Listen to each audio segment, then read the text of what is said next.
Next, if a curve is more peaked than the normal curve it is called, अब देखो इसका correct answer है third, leptokurtic. अब देखो हम इस पे ये डिस्कशन कर लें कि बेसिकली अगर हम लोग कोर्टोसिस की बात करें तो हमारे पास 3 तरह के कोर्टोसिस होते हैं। पहला है मेसोकोर्टिक, सेकंड है लेप्टोकोर्टिक और थर्ड है प्लेकोर्टिक। बेसिकली अगर इन तीनों की बात करें तो इन तीनों का हम यहाँ पे डायग्राम बनाते हैं। देखो इन तीनों का हम यहाँ पे डायग्राम बना देते हैं कि मेसोकोर्टिक कर्व की बात करें तो वो कर्व कुछ इस तरीके से बनता है,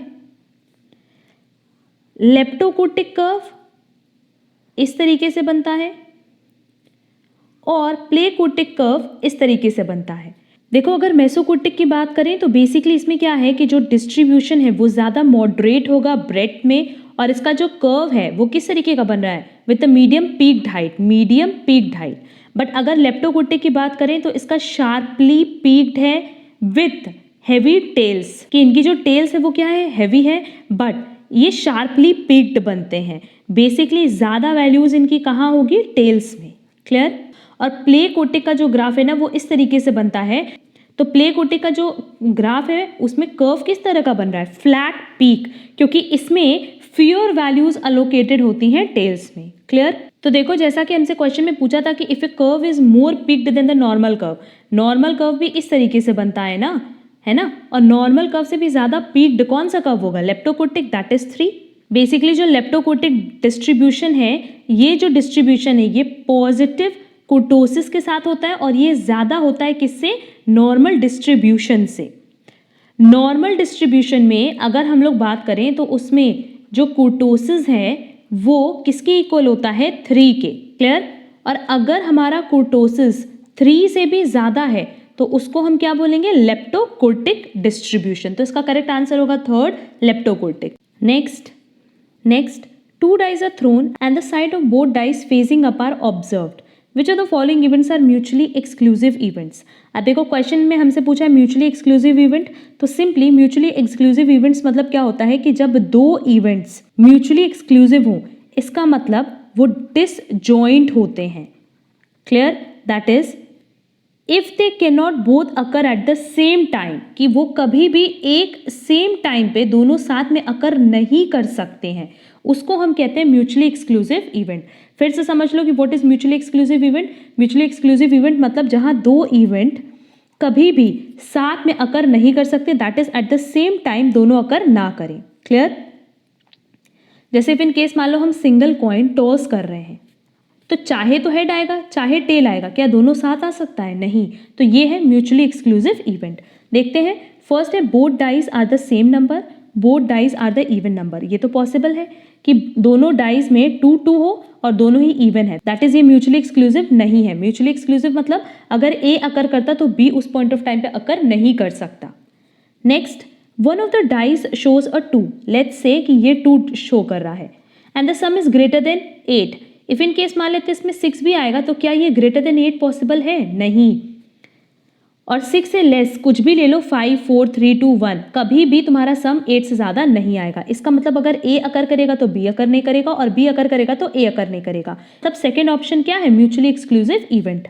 बाकी भी चेक कर लेते हैं। The sum of both dies is even, the product of both dies is odd. अब लेट्स से क्वेश्चन में हमसे कह रहा है कि जो सम है दोनों डाइज का वो क्या है, इवन है। लेट्स से इस पे 1 है इस पे 3 है, तो इन दोनों का समेशन कितना हो जाएगा, 4, दैट इज इवन। और जो दोनों का प्रोडक्ट है, मतलब जब हम मल्टीप्लाई करेंगे 1 into 3 को, तो वो कितना आएगा, 3, तो जो ऑड है इसका मतलब ये दोनों साथ में आकर कर रहा है। Next, the product of both dice is even, जो प्रोडक्ट है दोनों डाइस का वो क्या चाहिए, even, and the sum of both dice is odd. अच्छा, लेट्स से यहाँ पे 3 आया है और यहाँ 2 आया है, तो इन दोनों का जो समेशन है बेटा वो कितना आ रहा है, 5, दैट इज ऑड। और अगर हम 3 और 2 को मल्टीप्लाई कर दें तो आ जाएगा 6, दैट इज इवन। तो अगर देखा जाए 1, 3 एंड 4 तीनों में ही ए भी अकर कर सकता है, बी भी अकर कर सकता है eight the same time, but option 2 में अगर ए अकर करेगा तो बी नहीं करेगा और बी करेगा तो ए नहीं करेगा, that is mutually exclusive event का मतलब ही यही होता है कि दोनों की दोनों सिचुएशन या दोनों event at the same time occur ना करे। तो करेक्ट आंसर क्या हो जाएगा, 2। Next, given that the equation for a line is this, which of the following statement is true. अब देखो बेसिकली जो लाइन इक्वेशन है वो है y is equal to a plus b x. B किसको रिप्रेजेंट करता है, स्लोप ऑफ लाइन को, एंड ए किसको डिनोट करता है, इंटरसेप्ट को। तो बेसिकली x और y का जो रिलेशनशिप है वो इस इक्वेशन से हम फाइंड आउट कर सकते हैं। देखो यहाँ y is equal to 18 minus 10x दिया, इसका मतलब आप y की कोई भी वैल्यू फाइंड आउट करोगे, x हमेशा क्या है, नेगेटिव। तो सबसे पहला तो ये हो गया कि y और x में किस तरह का रिलेशन है, नेगेटिव रिलेशन। तो देखो फर्स्ट में हमारे पास डायरेक्ट दिया है, तो फर्स्ट और सेकंड तो है नहीं, बट थर्ड और फोर्थ में देखो लिखा है कि y टू x क्या है, इनवर्स रिलेशन। और y टू x का मतलब क्या कि सिंपली जब y डिपेंड कर रहा है x पे। अब इस इक्वेशन में देखो आप x की कोई भी वैल्यू रखोगे तो उससे फाइंड आउट कर पाओगे y, क्लियर। तो y टू x का सबसे पहला रिलेशनशिप हो गया इनवर्स। अब दूसरा रिलेशनशिप फाइंड आउट करते हैं कि लेट्स से हम यहाँ पे वैल्यू रखते हैं 1, तो y कितना आ जाएगा, 8। सेकेंड, अगर मान लो हम रखते हैं 2, तो y कितना आ जाएगा, -2। ऐसे करके जब आप वैल्यूज पुट करोगे x और y की, और इससे जब आप प्लॉटेड डायग्राम बनाओगे ना, तो उस केस में आप देखोगे कि एक स्ट्रेट लाइन ड्रॉ हो रही है with the help of x and y values. तो इसका मतलब अगर स्ट्रेट लाइन बनेगी तो x और y का कैसा रिलेशन होगा, लीनियर रिलेशनशिप। तो इसका करेक्ट आंसर होगा 3, inverse as well as linear relationship. और इस पे आप लोग एक दो वैल्यू रख करके, जैसे x को पहले 0 लेना, फिर x1 लेना, x2 लेना, इस तरीके से कुछ वैल्यूज लेकर के y की वैल्यू फाइंड आउट करके ज़रूर से आप प्लॉट करके देखना ये आपकी एक स्ट्रेट लाइन बन रही है या नहीं, clear. Next, which of the following is not a property of the binomial distribution. अब देखो बेसिकली ये थ्योरेटिकल डिस्ट्रीब्यूशन का क्वेश्चन है। थ्योरेटिकल डिस्ट्रीब्यूशन पे भी हम बहुत जल्दी क्लास अपलोड करेंगे, जहां हम ओवरऑल डिस्ट्रीब्यूशंस पे डिस्कशन करेंगे और उसके बहुत सारे थ्योरी क्वेश्चन सॉल्व करवाएंगे। देख लेते हैं, ऑप्शन दिया, the trials are statistically dependent, each trial has only 2 possible outcomes, the property of the outcomes does not change from trial to trial, the experiment consist of a fix number of trial.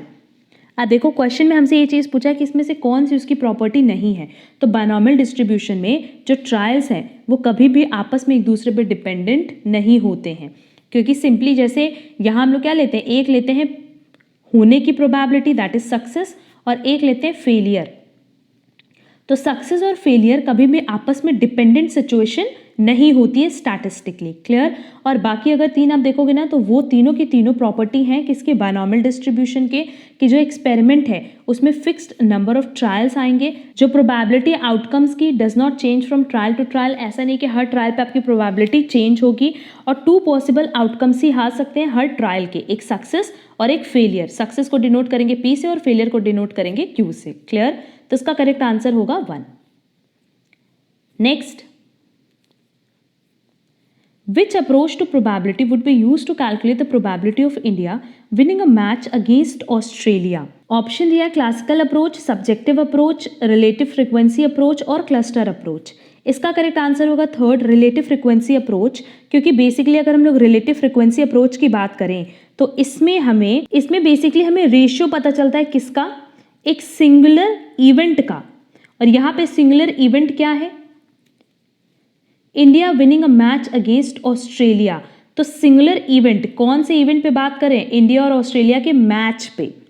And दूसरा, ये ratio किसका बताता है, singular event and total number of outcomes, कि उसका total number of क्या outcomes है, कितनी बार जीते हैं, ये भी हमें कौन कैलकुलेट करके बता सकता है, रिलेटिव फ्रीक्वेंसी अप्रोच। तो बेसिकली रिलेटिव फ्रीक्वेंसी अप्रोच एक रेशियो बताता है सिंगुलर इवेंट में और उसके टोटल नंबर ऑफ आउटकम्स में। तो यहाँ यही है कि एक पर्टिकुलर मैच की बात करें दैट इज सिंगुलर इवेंट, और ये मैच किस किस के बीच में हो रहा है, इंडिया और ऑस्ट्रेलिया के बीच में, और इसका क्या आउटकम है, जीतने का रेशियो है, क्या हारने का रेशियो है, वो भी हमें किसके थ्रू पता चलेगा, रिलेटिव फ्रीक्वेंसी अप्रोच के। तो करेक्ट आंसर होगा 3, रिलेटिव फ्रीक्वेंसी अप्रोच। अब देखो स्टार्ट्स पे ना हमने कुछ चैप्टर्स अपने इस चैनल पे अपलोड किए हैं, बट उसके अलावा हमारा एक और चैनल है जिसकी लिंक आपको डिस्क्रिप्शन बॉक्स में मिल जाएगी, वहाँ पे भी आप चेक करोगे आपको कई सारे चैप्टर्स मिल जाएंगे रिलेटेड टू स्टैटिस्टिक्स। अभी सेकंड चैनल पे हम स्टैटिस्टिक्स के और कई सारे चैप्टर्स अपलोड करेंगे बहुत जल्द, तो आप वो चैनल भी हमारा सब्सक्राइब कर लेना। Next, in which of the following case would the Poisson distribution to be a good approximation of the binomial distribution. अब देखो इसमें, अब अगर इस पॉइंट पे बात करें तो हमने जब DU 2019 का क्वेश्चन पेपर डिस्कस किया था तो वहाँ क्वेश्चन नंबर 28 पे हमने पूरा डिटेल डिस्कशन किया था इस टॉपिक पे। हम उसके अकॉर्डिंग आंसर बता दे रहे हैं कि इसका करेक्ट आंसर होगा 4। बाकी कॉन्सेप्ट अगर आपको देखना है तो आप DU 2019 का हमारा डिस्कशन सेशन देख लेना, उसकी लिंक आपको डिस्क्रिप्शन बॉक्स में मिल जाएगी। Next, Under statistical dependence, if we sum up all the probabilities of the joint events in which a certain event A occurs, the result is। अब देखो, इसको समझने के पहले हम लोग तीन तरह की प्रोबेबिलिटी को समझ लेते हैं। फर्स्ट है हमारा मार्जिनल प्रोबेबिलिटी।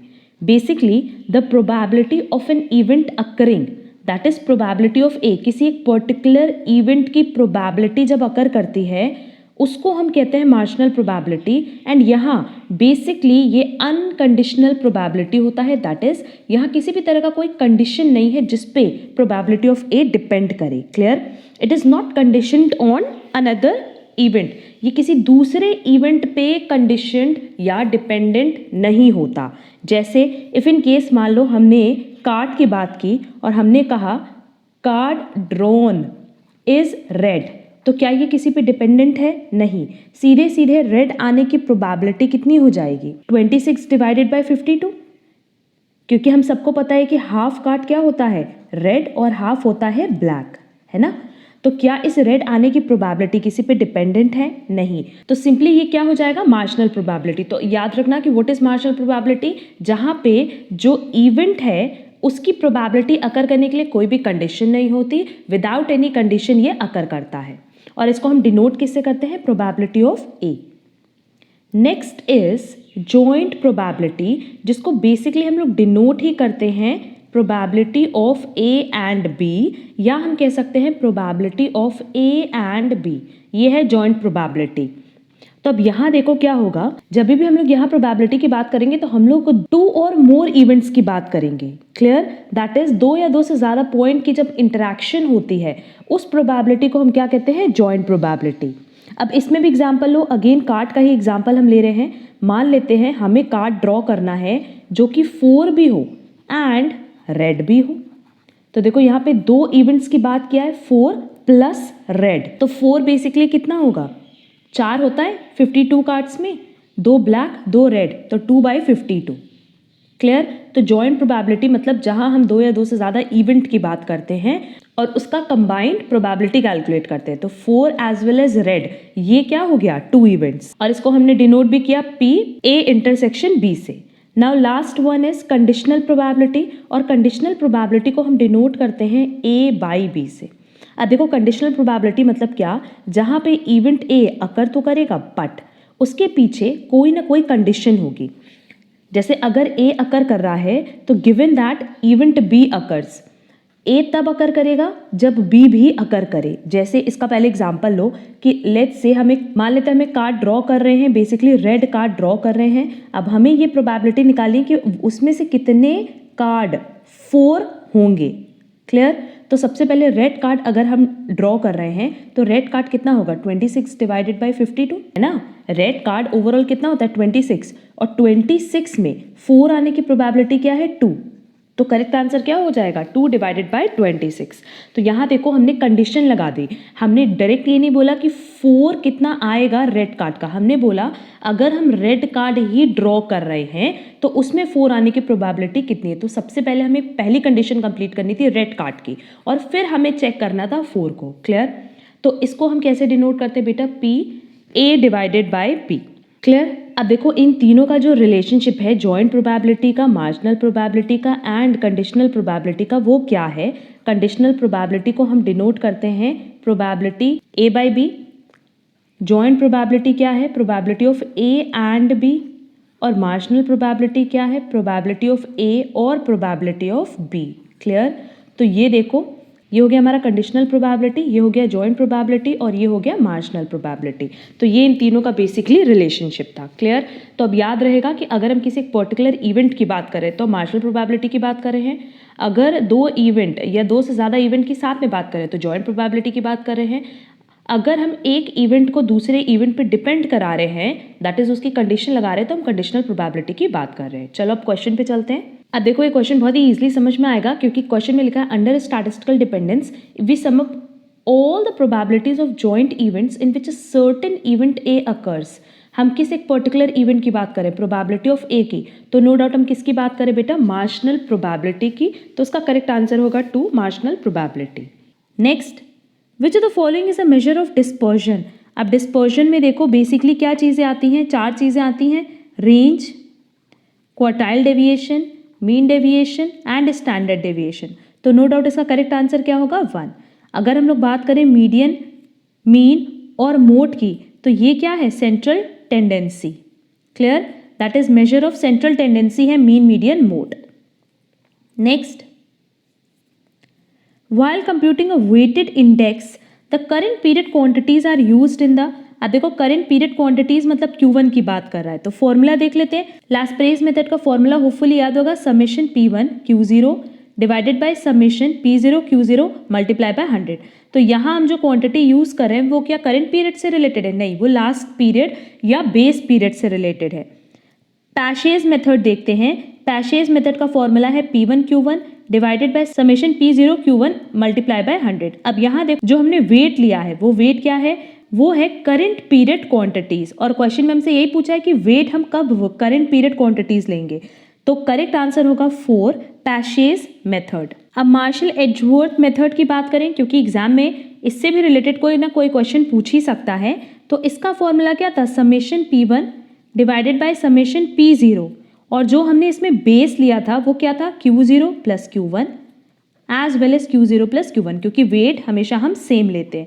तो यहाँ देखो बेस ईयर भी लिया है और करंट ईयर भी लिया है, तो इसका करेक्ट आंसर क्या होगा? 4 passages method. Next, which of the following is a continuous random variable. अब देखो कॉन्टिन्यूस रैंडम वेरिएबल पे हमने पहले भी डिस्कशन किया है कि बेसिकली एक ऐसा रैंडम वेरिएबल जहां हम डेटा को ले सकते हैं infinitely many values, that is word the data can take infinitely many values, जहां पे डेटा में हम इनफाइनाइट वैल्यूज को कंसिडर कर सकते हैं। तो ऑप्शन दिया है gender of the customer while selling an automobile. अब जेंडर क्या होगा? आइदर मेल या फीमेल, तो यहाँ पे कुछ भी इनफाइनाइट होगा ही नहीं। Number of returns containing error in an audit of 100 tax return. अब 100 यहाँ पे भी स्पेसिफाई कर दिया, तो यहाँ पे भी इनफाइनाइट की बात नहीं होगी। And number of employees absent from the first shift during working days. तो यहाँ देखो ये चीज मेंशन कर दिया है कि हम किसकी बात करें? फर्स्ट शिफ्ट की ड्यूरिंग वर्किंग डेज। तो वर्किंग डेज तो फिक्स होगा, जितना भी वर्किंग डेज होगा 20 और 25, तो यहाँ पे भी इन्फिनाइट की बात नहीं हो रही है। बट थर्ड ऑप्शन देखो, time between customer arrivals in a bank. अगर हम लोग इसकी बात करें कि बैंक में जो कस्टमर अराइवल्स होते हैं वो तो बेसिकली इन्फिनाइट है ना, बहुत ज़्यादा नंबर में वो विजिट करते हैं। और ये किस तरह का फिर वेरिएबल हो गया? कॉन्टिन्यूस वेरिएबल, क्योंकि बेसिकली अगर कॉन्टिन्यूस वेरिएबल की बात की तो हमने पहले ही बताया कि इन्फिनाइट नंबर होते हैं of possible times that can be taken, मतलब कुछ ऐसा जो कॉन्टिन्यूसली होता रहता है since there are an infinite number of possible times that can be taken, कि यहाँ पे पॉसिबिलिटीज क्या होती है कि ये सिचुएशन अकर करेगी इन्फिनाइट टाइम्स। तो इसका करेक्ट आंसर क्या होगा? थर्ड, क्योंकि क्वेश्चन में हमसे कॉन्टिन्यूस वेरिएबल पूछा था, और बेसिकली कॉन्टिन्यूस वेरिएबल में क्या होता है, जैसे हम लोग बनाते हैं ना 0 to 10, 10 to 20, जहाँ बेसिकली कंटिन्यूटी होती है। तो थर्ड ये ऐसा ऑप्शन है जहाँ पे बेसिकली हम लोग किसकी बात करें? इन्फिनाइट वैल्यूज की, जहाँ पे बेसिकली डेटा कंटेन कर सकता है infinite values. Clear? Next, the proportion of total variation in the dependent variable that is explained by the independent variable is measured by, but obvious इसका करेक्ट आंसर क्या है? Coefficient of determination, जिसको हम denote करते हैं are square से। Basically are square और coefficient of determination यही मेजर करता है कि how well the variation of one variable explains the variation of the others, कि कैसे एक वेरिएबल का वेरिएशन दूसरे वेरिएबल के वेरिएशन को एक्सप्लेन कर सकता है। और क्वेश्चन में हमसे यही पूछा था, the proportion of total variation in the dependent variable that is explain by the independent variable, कि जो हमारा टोटल वेरिएशन है वो dependent variable plus independent variable मिलके बनता है। तो टोटल वेरिएबल में जो डिपेंडेंट पोर्शन है वो एक्सप्लेन किया जाए with the help of independent variable. तो ये कहाँ होता है? कोएफिशिएंट ऑफ डिटर्मिनेशन में। तो करेक्ट आंसर होगा first. Next, the difference between expected payoff under perfect information and expected payoff under optimal action is called. अब देखो ये DU 2017 का ऑलरेडी आया हुआ क्वेश्चन है, और 2017 का भी हम बहुत जल्दी पेपर अपलोड करने वाले हैं, वहाँ ऑलरेडी हमने ये पॉइंट डिस्कस किया है डिटेल में, तो वहाँ से आप ये पॉइंट ज़रूर कवर कर लेना। इसका करेक्ट आंसर है 2, expected value of perfect information. Next, supply function of a product is given, its price elasticity of supply at ₹5 will be. अब देखो हमसे क्वेश्चन में क्या पूछा है? Price elasticity. प्राइस को तो P से डिनोट किया है, बट जो हमारी क्वांटिटी है उसको उसने डिनोट किया है X से, तो हम भी X ही लेकर के चलेंगे। यहाँ देखो हम सॉल्व करें कि elasticity of supply is equal to simply हम लोग फॉर्मूला क्या लेते हैं, चेंज इन क्वांटिटी, क्योंकि x से डिनोट किया था, divided by change in price multiply by original price divided by original quantity.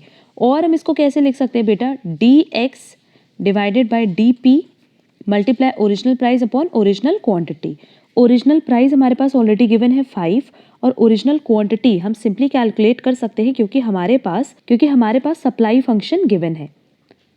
तो यहाँ अगर हम 5p की जगह 5 रख दें तो सिंपली इसको सॉल्व करने पे वैल्यू कितनी आएगी, 115।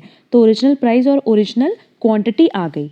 आप देखो सिंपली क्या करेंगे, अगर हमें dx डिवाइडेड बाय dp निकालना है तो हम इस इक्वेशन का डिफरेंशिएशन कर दें। डिफरेंशिएशन करने के लिए सिंपली क्या करेंगे,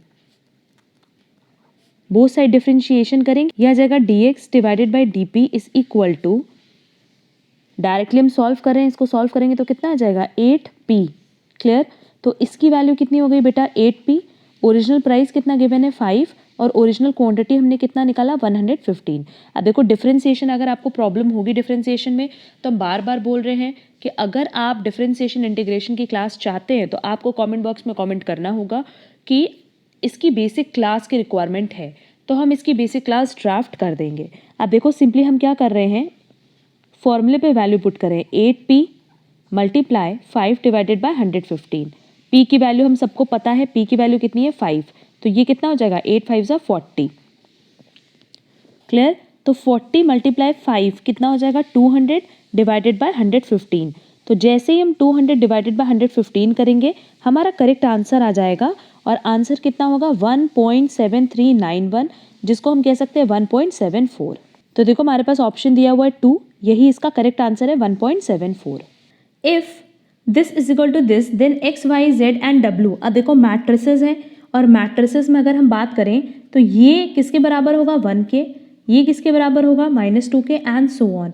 तो हम देख लेते हैं हमारे पास जो इक्वेशन बन रहा है 2x - 3y is equal to 1।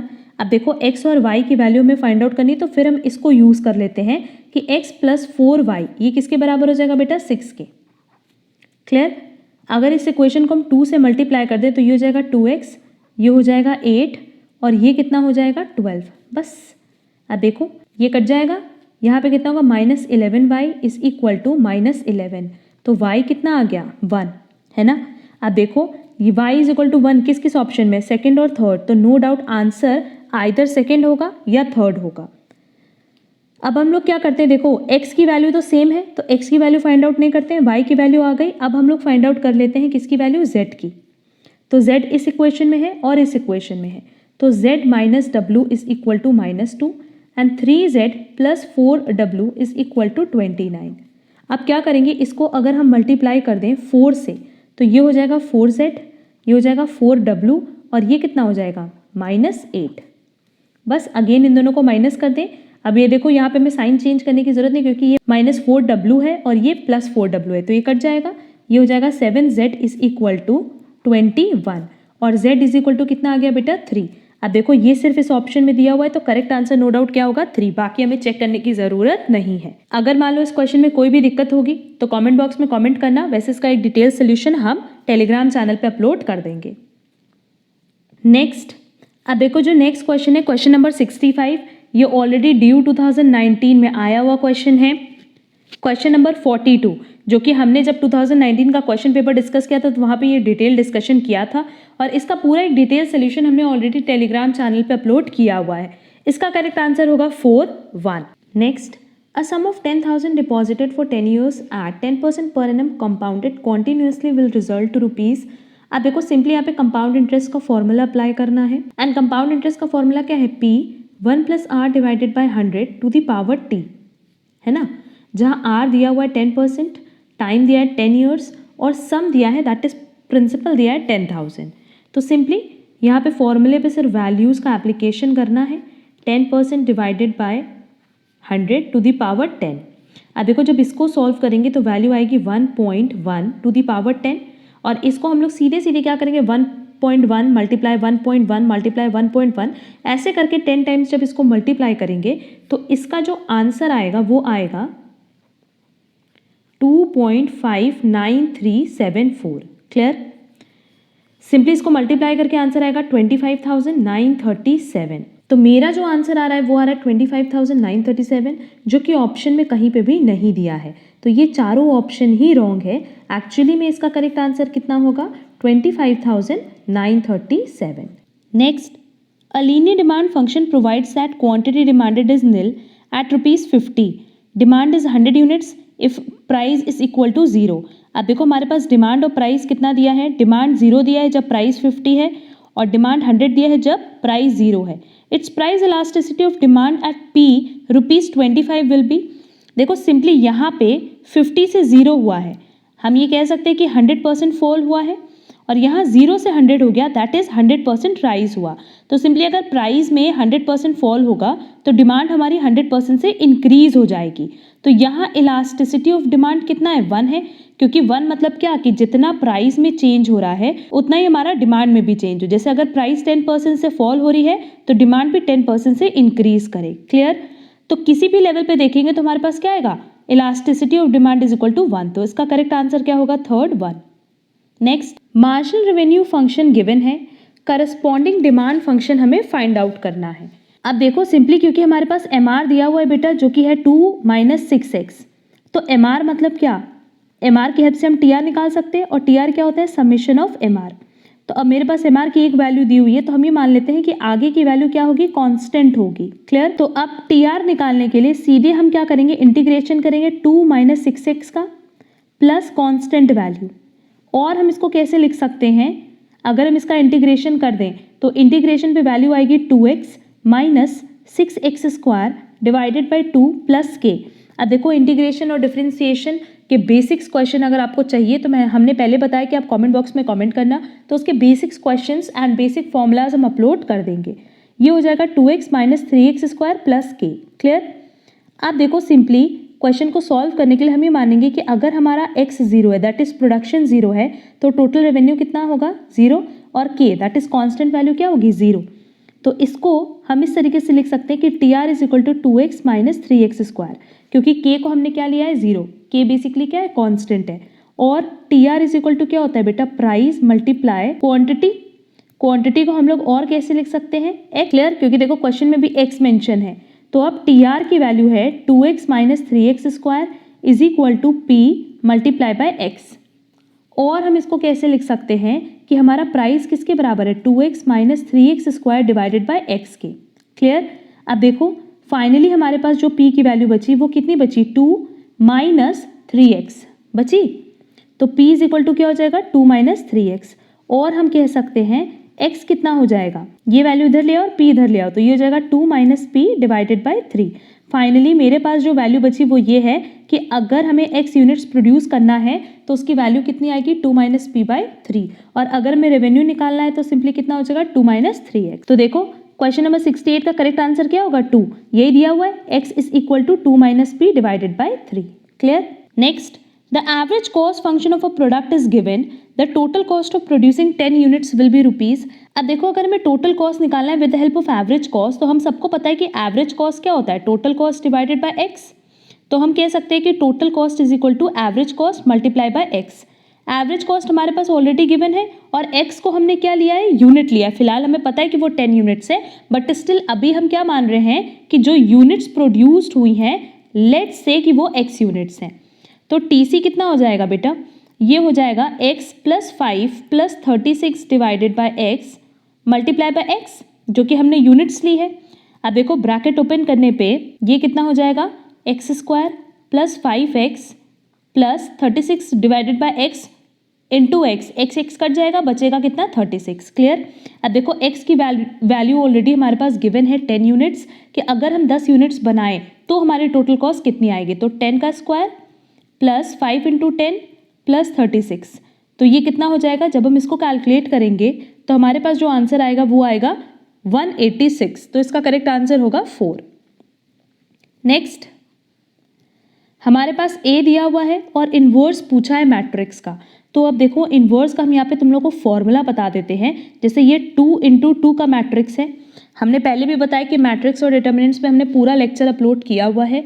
अगर आपने वो लेक्चर नहीं देखा तो उसके लिंक आपको डिस्क्रिप्शन बॉक्स में मिल जाएगी, आप वो क्लास ज़रूर कवर कर लो, क्योंकि दिल्ली यूनिवर्सिटी के लिए as well as Jamia Millia Islamia के लिए CU CET के लिए तीनों ही यूनिवर्सिटी के लिए ये चैप्टर बहुत इंपॉर्टेंट है। अब मानो मेरे पास जो मैट्रिक्स दिया है वो है a b c d, clear. अब हमें इसका इन्वर्स निकालना है, इसको क्या बोलते हैं, इन्वर्स। तो इसका फॉर्मूला क्या है, 1 divided by this multiply this, that is a d minus b c, bracket में डी ये एज इट इज रहेगा, फिर माइनस सी, बी को हम क्या ले लेंगे माइनस बी, और ए को एज इट इज रखेंगे। तो देखो जहां से शुरुआत किया था वो कहाँ आ जाएगा, अंत में आ जाएगा। बेसिकली हम डी से शुरू करेंगे और ए पे खत्म करेंगे, बट इसको रिवर्स कर दिया, इन्वर्स कर दिया, वो ठीक है। बट जो बीच की वैल्यूज हैं बी और सी, उसको हम कहाँ क्या रखेंगे, नेगेटिव वैल्यू रखेंगे, क्लियर। तो ये बेसिकली इसका फॉर्मूला है, और इसी फॉर्मूले पे अब हम इसकी वैल्यू का एप्लीकेशन करेंगे। देखो सबसे पहले क्या रखेंगे, 1 divided by a d that is 4 into 3 minus 2 b c that is minus 2 1, तो minus 2 multiply by 1, clear. Bracket में हम क्या रखेंगे, सबसे पहले डी रखेंगे जो कि 3 है, उसको एज इट इज रखना है, फिर नीचे रखेंगे माइनस सी। अब देखो सी कितना है 1, तो माइनस सी कितना हो जाएगा -1। देन हम यहाँ पे रखेंगे माइनस बी। अब यहाँ पे हम लोग क्या करते हैं, बी का माइनस बी कर देते हैं, तो बी क्या है -2, ऑलरेडी है -2, तो सिंपली यहाँ पे वैल्यू कितनी हो जाएगी 2, और ए को हम एज इट इज रखेंगे 4। बस अब इसको सॉल्व कर लेंगे। इसको सॉल्व करने पे हमारी वैल्यू कितनी आएगी, पहले इसको सॉल्व करो, ये हो जाएगा 12 माइनस माइनस प्लस 2, और ब्रैकेट में जो वैल्यूज़ हैं वो एज इट इज़ रहेंगी, इनको डिस्टर्ब नहीं करना है। अब क्या करते हैं ना कि इस वैल्यू से, क्योंकि ये मैट्रिक्स से बाहर है, तो सबको इससे डिवाइड करेंगे। देखो ये कितनी वैल्यू आ रही है, 1 डिवाइडेड बाय 14, तो ब्रैकेट में हो जाएगा 3 डिवाइडेड बाय 14 इसके साथ, देन 2 है तो 2 divided by 14, then -1 divided by 14, then 4 divided by 14, clear. पर देखो ऑप्शन में ये मेरे पास नहीं दिया है, ये दिया है 1/7, तो हम डिडक्ट कर देंगे। तो देखो हमारे पास जो करेक्ट ऑप्शन दिया है वो है 3/14, 1/7, -1/14 एंड 2/7। तो देखो ये 2/7 आ जाएगा, है ना। तो करेक्ट आंसर होगा 3। बाकी क्वेश्चन नंबर 70 का एक डिटेल आंसर आपको टेलीग्राम चैनल पे मिल जाएगा। अ bill of 1000 due after 3 months is discounted at the rate 12% per annum. The bank will given rupees.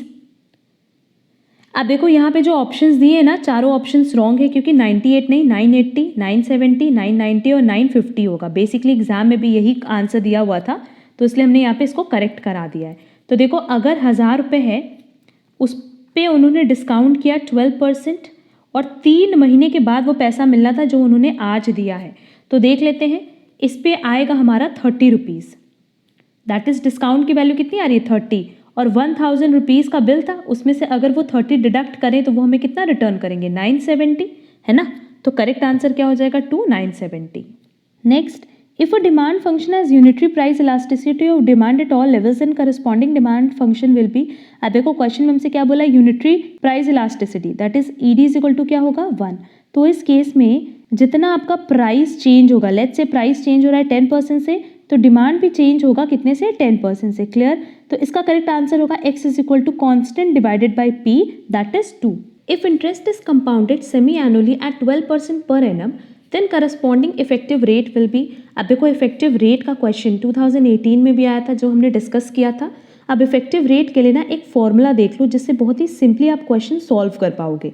Effective rate के कैलकुलेशन के लिए सिंपली जो फॉर्मूला है वो है 1 plus interest rate divided by जो भी टाइम पीरियड डिसाइड किया गया है, let's say m bracket close to the power m -1। अब आई क्या है, आई तो नो डाउट इंटरेस्ट रेट है, जो भी इंटरेस्ट रेट हमारे पास क्वेश्चन में दिया होगा। एंड एम क्या है, m is equal to times per year. जैसे इन केस मानो क्वेश्चन में सेमी एनुअली बोला है, तो टाइम पर ईयर कितना हो गया 2। सेमी एनुअली 6 महीने की बात करें, अगर क्वार्टरली होता तो टाइम पर ईयर क्या हो जाता 4, क्योंकि क्वार्टर कितने आते हैं, 4 क्वार्टर आते हैं, क्लियर। तो ये फॉर्मूला याद रखना, बस इस फॉर्मूले पे वैल्यू का एप्लीकेशन करना है।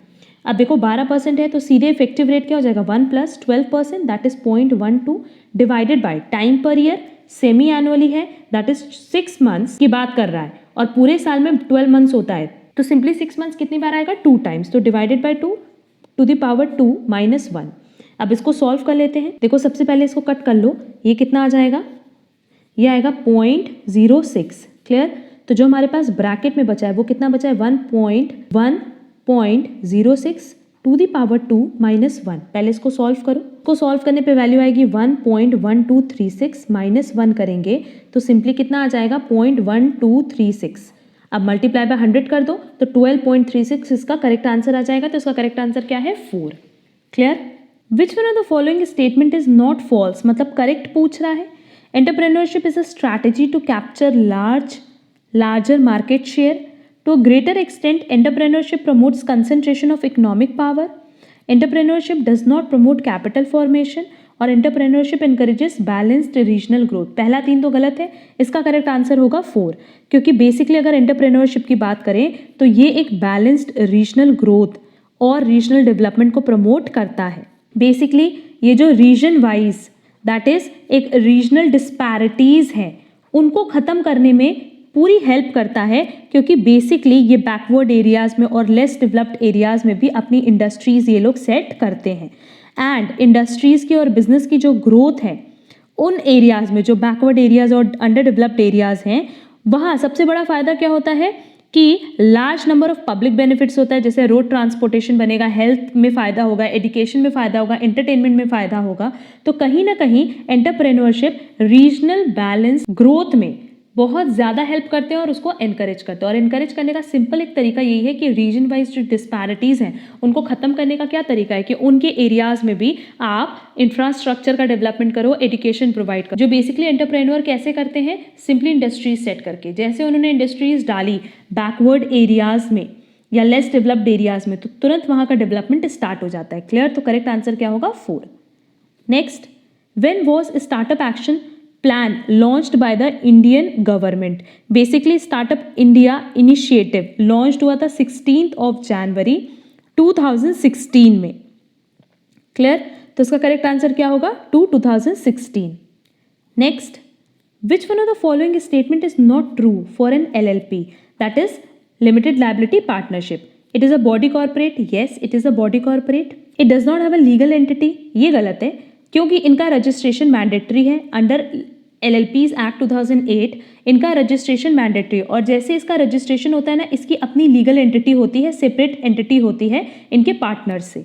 परपीचुअल सेसेशन होता है, करेक्ट, क्योंकि कोई भी पार्टनर आए कोई भी पार्टनर जाए LLP बंद नहीं होता। And it is an alternative form to run corporate business, ये करेक्ट, कंपनी का ऑल्टरनेट आपको पास ऑप्शन है LLP। अगर आप कंपनी का रजिस्ट्रेशन नहीं कराना चाहते तो आप LLP का रजिस्ट्रेशन करा लो। बेसिकली जो ट्रेडिशनल पार्टनरशिप था उसमें रजिस्ट्रेशन मैंडेटरी नहीं था, एंड अगर कंपनी की बात करें तो उसमें बहुत ज़्यादा लीगल फॉर्मेलिटीज़ थी। तो इन दोनों के बीच का एक सोल्यूशन लाया गया LLP।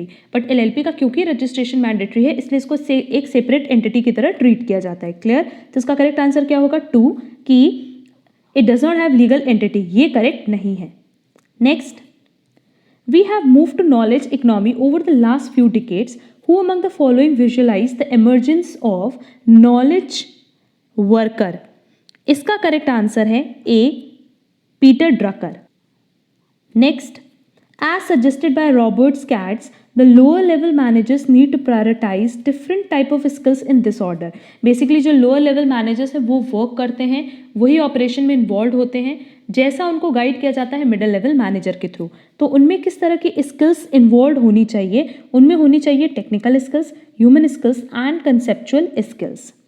और यह ऑर्डर है कि पहला technical skill, then human skill, then conceptual skill. Basically जो टेक्निकल स्किल है ये नॉलेज होती है उस पर्टिकुलर एक्टिविटी जिसमें आप इन्वॉल्व हो या उस पर्टिकुलर सब्जेक्ट में जिसमें आप इन्वॉल्व हो। क्लियर? देन ह्यूमन स्किल होना चाहिए कि आप दूसरे लोगों के साथ काम कर सको, दैट इज एक टीम वर्क। और कंसेप्चुअल स्किल ये बेसिकली यूज होती है या कह लो हेविली यूज होती है एग्जीक्यूटिव लेवल्स पे, जो बेसिकली वर्क को एग्जीक्यूट करते हैं, प्लान करते हैं, उस लेवल पे इसकी रिक्वायरमेंट होती है, ना कि लोअर लेवल पे। क्लियर? तो करेक्ट आंसर क्या है 3, technical skill, then human skill, then conceptual skill. Next, for a manufacturing organization which one of the following shall not be considered business function. Finance business function है, marketing भी business function है, as well as production भी। But क्या human resource business function है? नहीं, ये कोई business function नहीं है। तो करेक्ट आंसर होगा 3rd। Next, which one of the following is least characterised as a quality of charismatic leader. Personal risk taking, ये तो कैरेक्टरिस्टिक्स है, sensitivity to follow needs, vision and articulation. But conventional behaviour ये least characterised quality है। Reason being conventional behaviour का मतलब क्या होता है, ऐसा ओपिनियन जो कि बेसिकली ऑर्डिनरी हो एंड नॉर्मल हो, एंड हम लीडर से ये एक्सपेक्ट नहीं करते कि वो ऑर्डिनरी या नॉर्मल ओपिनियन रखे। क्लियर? तो करेक्ट आंसर क्या होगा? 4। Next, filtering is considered as a dash to effective communication, feedback, barrier, strength and comprehension।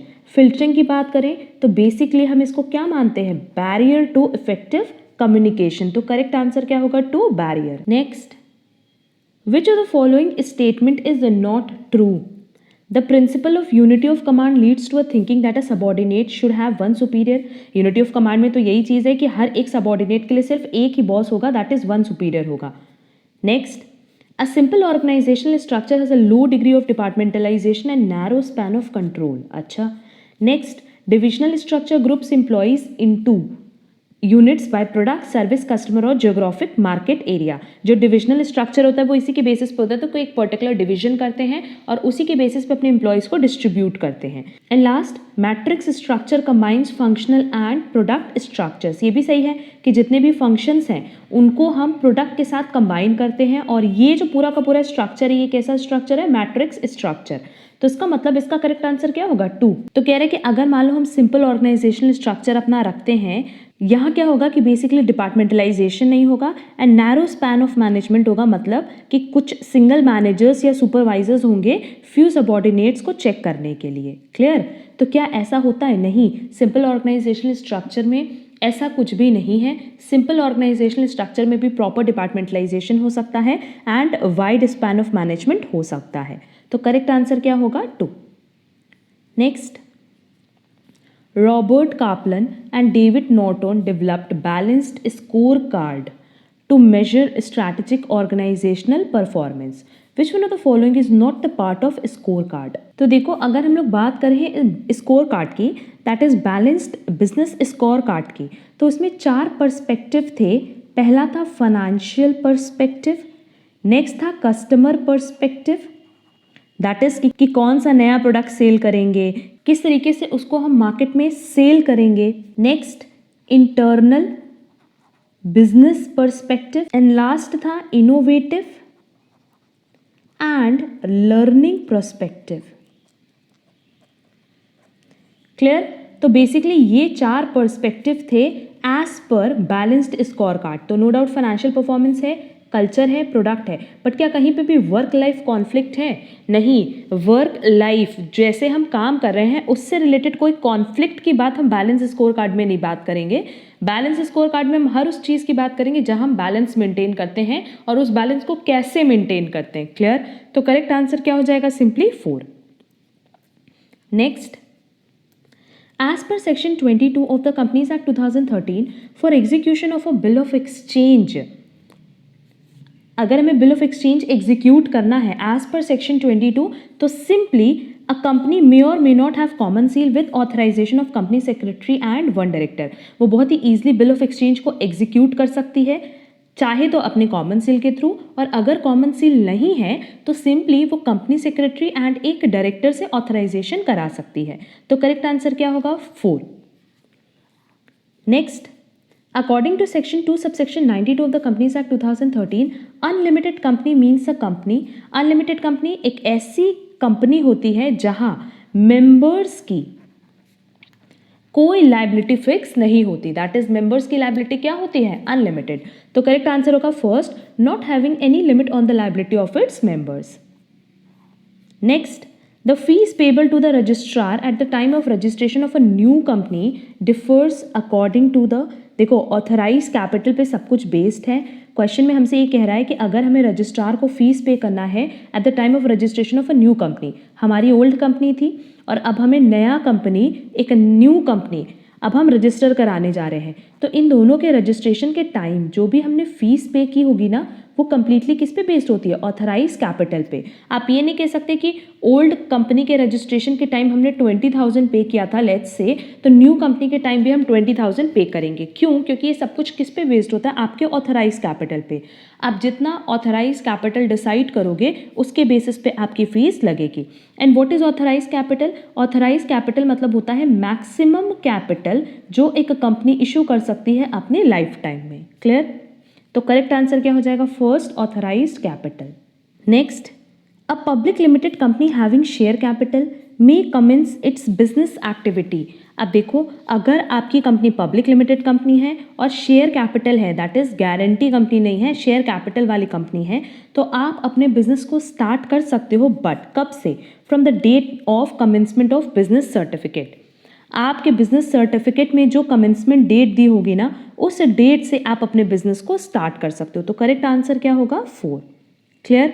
तो बेसिकली इसका रजिस्ट्रेशन होने के बाद जैसे ही पब्लिक लिमिटेड कंपनी को एक सर्टिफिकेट मिल जाएगा टू कमेंस बिजनेस, कहाँ से मिलेगा ये certificate? From the concerned registrar of companies. तो उसी डेट से, जिस दिन आपको सर्टिफिकेट मिला है, उसी टाइम से आप अपने बिजनेस को स्टार्ट कर सकते हो। तो बेसिकली इसका करेक्ट आंसर क्या होगा? 4, from the date of commencement of business certificate. Next, the offer under the Indian contract act 1872 does not stands lapsed. मतलब कब हम उसको खत्म नहीं मानते हैं? जब बाय कम्युनिकेटिंग द रिवोकेशन, अगर आप खुद बोल करके उसको कैंसिल कर दे रहे हो। बाय लैप्स ऑफ टाइम, अगर मान लो वो ऑफर एक्सेप्ट करने के लिए 2 महीना था और 2 मंथ्स एक्सपायर हो गया है। बाय फेलियर टू एक्सेप्ट, हम उसको एक्सेप्ट ही करना भूल गए या छोड़ दिया हमने उसका एक्सेप्टेंस। और bye accepting the offer. But obvious इसका करेक्ट आंसर क्या होगा? 4, कि अगर हम ऑफर एक्सेप्ट कर लें तो वो लैप्स्ड नहीं माना जाएगा, वो खत्म नहीं माना जाएगा। Next, in a valid contract under the Indian contract act 1872 consideration may not B. अब देखो, अगर वैलिड कॉन्ट्रैक्ट बना है तो बस वहाँ पे कंसिडरेशन होना चाहिए। अब वो कंसिडरेशन एडुकेट हो भी सकता है, नहीं भी हो सकता है। जैसे इफ इन केस मान लो मेरी 1000 की वॉच है और वो हमने किसी को सेल किए 100 रुपीज़ पे, तो भी चलेगा। ये कोई ज़रूरी नहीं है कि एडुकेट कंसिडरेशन हो। क्लियर? नो डाउट इस तरह की सिचुएशन में हमें ये तो पता चल जाएगा कि कहीं ना कहीं हमारी कंसेंट फ्री नहीं है। हम कभी भी अपना सामान सस्ते पे नहीं सेल करते, तो वो बात का मैटर है। बट फिलहाल वैलिड कॉन्ट्रैक्ट बनाने के लिए क्या कंसिडरेशन एडुकेट होना ज़रूरी है? नहीं। क्लियर? तो consideration may not be adequate, अगर एडुकेट नहीं भी होता है तो भी चलेगा। तो करेक्ट आंसर क्या होगा? 4। Next, an agreement under the Indian contract act 1872 is void if having a minor age. अगर बेनिफिशियरी है तो कोई प्रॉब्लम नहीं है, माइनर को एज बेनिफिशियरी रखा जा सकता है। ऑफरी भी वो हो सकता है, शेयर होल्डर भी हो सकता है। बट क्या ऑफरर हो सकता है? नहीं। तो करेक्ट आंसर क्या होगा? 2, ऑफरर। Next, penalty under information and technology act 2000 amounting to up to INR 1 crore is not levied if any individual or group attempts to. इसका करेक्ट आंसर है 4, with permission secure access to a computer system or network. अगर आपने proper permission ले करके assess किया है computer system or network को, तब उस केस में आप पे पेनाल्टी नहीं लगेगी। बट अगर आपने कोई वायरस इंट्रोड्यूस किया है या कॉज किया है टू इंट्रोड्यूस अ वायरस, या बिना परमिशन के सिस्टम यूज़ किया है, तो उस केस में आप पे पेनाल्टी लगेगी। Next, the essentials of a valid agency prescribed under the Indian contract act 1872 does not include privity of contract है, principal be competent to contract, agent need not have contractual capacity, agency for criminal act. Indian contract act में क्या agency for criminal act कहीं पे भी describe किया गया है या कहीं पे भी इंक्लूड किया गया है? नहीं। तो करेक्ट आंसर क्या होगा? 4। और बेसिकली जो essentials of a valid agency, उसमें ये 3 चीज़ तो इंक्लूडेड है। तो करेक्ट आंसर होगा 4। Next, section 2 subsection A of the information technology act 2000 defines. अब देखो, सेक्शन 2 सबसेक्शन ए में बेसिकली डिफाइन किया गया है असेस को। असेस का जो डेफिनेशन है वो है सेक्शन 2 सबसेक्शन ए में। अच्छा, बाकी भी देख लो। एड्रेस को डिफाइन किया गया है सेक्शन 2 सबसेक्शन बी में। एडजुडिकेटिंग ऑफिसर को डिफाइन किया गया है सेक्शन 2 सबसेक्शन सी में। एंड एप्रोप्रिएट गवर्नमेंट को डिफाइन किया गया है सेक्शन 2 सबसेक्शन ई में। ये भी साथ साथ लर्न कर लेना, क्योंकि इसमें से कोई भी क्वेश्चन एग्जाम में पूछ सकता है। Next, Finance Bill 2020 proposed to reduce the rate of DDT, that is dividend distribution tax, जो बेसिकली डिविडेंड डिस्ट्रीब्यूशन पे अप्लाई होता है, which is applicable on the amount of dividend declared, distributed और paid by domestic company from 15% to 0%। अब फिलहाल अगर हम लोग डीडीटी की बात करें या सीडीटी की बात करें तो वो कितना परसेंट है? 0%, दैट इज निल। तो करेक्ट आंसर क्या होगा? 0%। Next, for the assessment year 2021 dividend paid by an Indian company outside India is deemed to be. अब इंडियन कंपनी है, अगर वो डिविडेंड पे कर रही है तो उस केस में, पर वो पेमेंट कहाँ करी है? इंडिया के बाहर। तो जब इंडिया के बाहर पे कर रही है तो जो पर्सन इंडिया के बाहर स्टे कर रहा है उसके हाथ में वो इनकम जनरेट हो रही है, तो हम क्या मानेंगे कि ये अक्रू हो रहा है आउटसाइड इंडिया। तो करेक्ट आंसर होगा 4। Next, for the assessment year 2021 the parent in whose in hands the income of minor child is clubbed can claim an exemption of. Simply इसका करेक्ट आंसर क्या है? 1500। इसका correct answer होगा 4। 1500 in respect of income of each minor child, कि जो minor child की income है उसमें अप टू 1500 तक आप एग्जेम्पशन क्लेम कर सकते हैं। Next, for the assessment year 2021 loss from the activity of owning and maintaining race horses can be carried forward. ये कितने साल तक हम कैरी फॉरवर्ड कर सकते हैं? Only for 4 years. तो करेक्ट आंसर क्या होगा? 1। Next, for the assessment year 2021 the deduction under section 80G in respect of donation to national children's fund is। अगर हमने नेशनल चिल्ड्रन फंड में इन्वेस्ट किया है तो पूरा 100% का हमें डिडक्शन मिलेगा अंडर सेक्शन 80G। तो इसका करेक्ट आंसर क्या होगा? आइदर 2 और 4, क्योंकि इसमें 100% है, बट 2 में देखो लिखा है 100% of the amount donated without any limit on the donated amount, and 4 में लिखा है कि of the amount donated subject to some limits on the donated amount. अब देखो नेशनल चिल्ड्रंस फंड में डोनेट करने के लिए हमारे पास कोई लिमिट नहीं दी गई है, तो करेक्ट आंसर क्या हो जाएगा? 2। 100% of the amount donated without any limit on the donated amount. अब देखो ये ओवरऑल 100 क्वेश्चन थे रिलेटेड टू 2020 क्वेश्चन पेपर, जिसका हमने डिटेल डिस्कशन कर लिया है। अब नेक्स्ट सेशन हम बहुत जल्दी अपलोड करेंगे, जहां हम 2017 का क्वेश्चन पेपर अपलोड करेंगे, देन 2016 एंड सो ऑन, क्योंकि अप टू 2010 तक हमें अपलोड करना है। अच्छा, इसके अलावा जो 2 सब्जेक्ट बेसिकली आप लोग के लिए न्यू है ना, जैसे human resource management and international trade, तो ह्यूमन रिसोर्स मैनेजमेंट पे बहुत जल्दी हम पूरी क्लास अपलोड करेंगे।